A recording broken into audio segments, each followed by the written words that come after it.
السلام علیکم ورحمۃ اللہ وبرکاتہ۔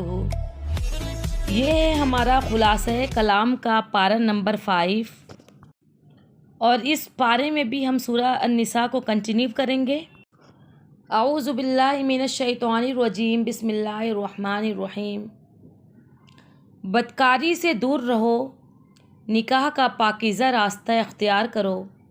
اگر کسی مسلم آزاد خاتون سے نکاح کی طاقت نہ رکھتے ہو تو کسی مسلم بادی سے نکاح کر لو، لیکن کبھی بے حیائی کے قریب نہ جاؤ۔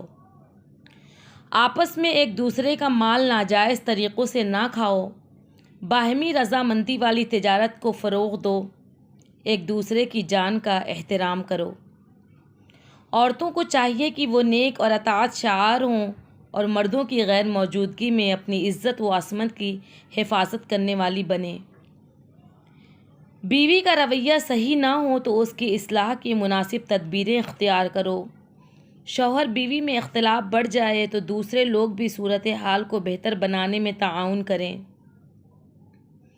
اللہ کی بندگی کرو، اس کے ساتھ کسی کو شریک نہ ٹھہراؤ۔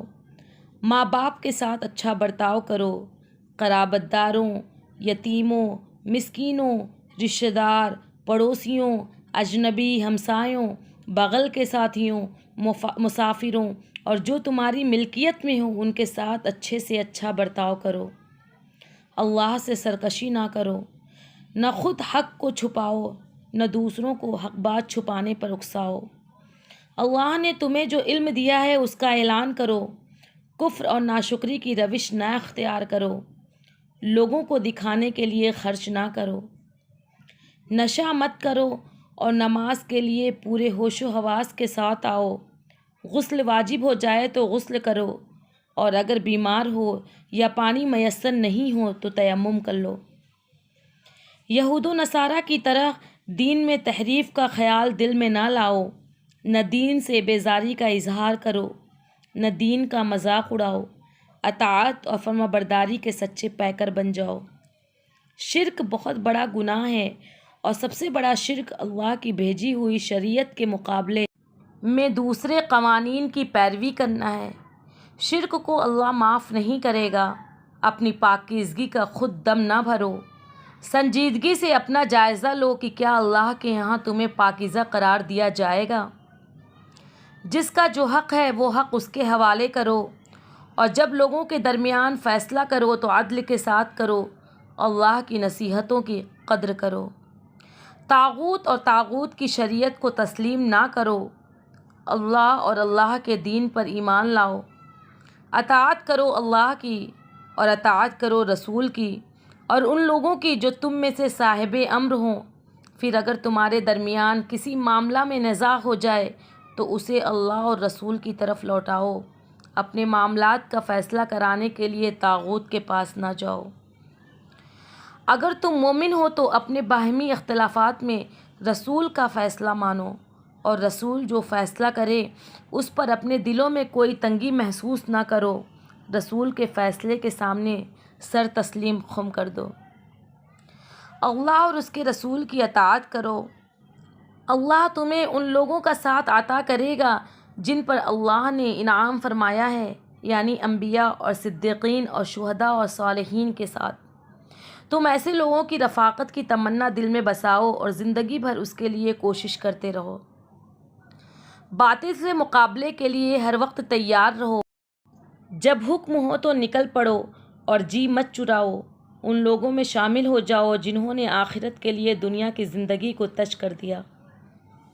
تم اللہ کے لیے ان بے بس مردوں، عورتوں اور بچوں کی خاطر جنگ کرو جو کمزور پا کر دبا لیے گئے ہیں اور اللہ سے اپنی بستی کے ظالموں کے خلاف فریاد کر رہے ہیں۔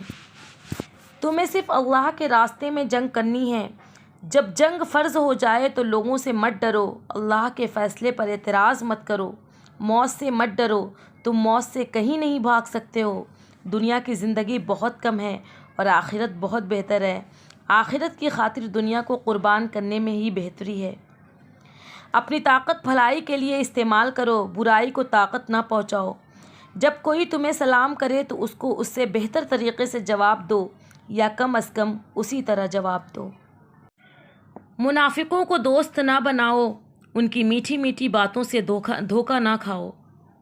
کسی مومن پر ہاتھ نہ اٹھاؤ، نہ کسی ایسے فرد پر ہاتھ اٹھاؤ جس کی قوم سے تمہارا معاہدہ ہو، اور اگر غلطی سے کوئی قتل ہو جائے تو اس کا خون بہا ادا کرو۔ قتل خطا کی صورت میں ایک مومن غلام بھی آزاد کرو۔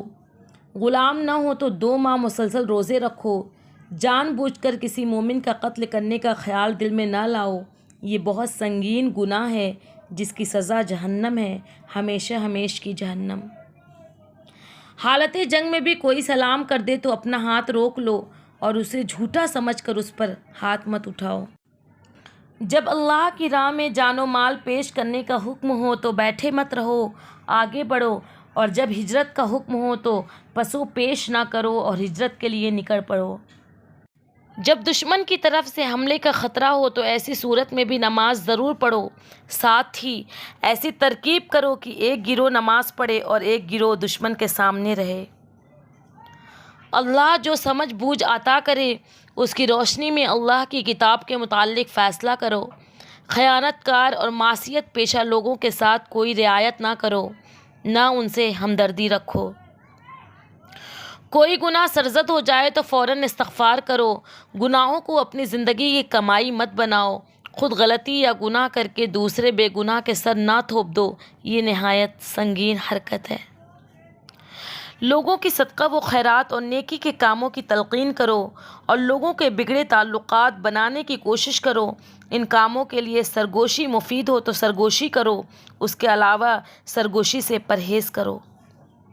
رسول کی مخالفت کرنا اور اہل ایمان کی روش چھوڑ کر دوسرے راستے اختیار کرنا آخرت کے لیے بہت خطرناک ہے، اس سے خبردار رہو اور شرک سے بہت دور رہو۔